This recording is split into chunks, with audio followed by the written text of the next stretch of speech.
আসসালামু আলাইকুম এভরিওয়ান, সবাই কেমন আছেন? আশা করি সবাই ভালো আছেন। সকাল সকাল অসাধারণ একটা রেসিপি নিয়ে এসেছি।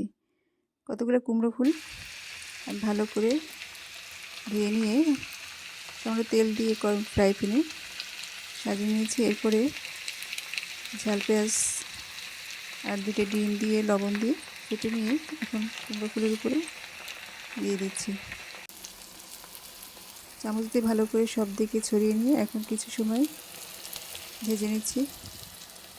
কিছু সময় ভাজার পরে আমি এটাকে দিয়ে দিচ্ছি। দিয়ে আমি এখানে এটাকে পিস পিস করে কেটে নিচ্ছি। এখন আপনি গরম ভাতের সাথে খেয়ে নিন। অসাধারণ রেসিপি এবং খুবই স্বাদ। আপনি একবার ট্রাই করে দেখুন, দারুণ মজার।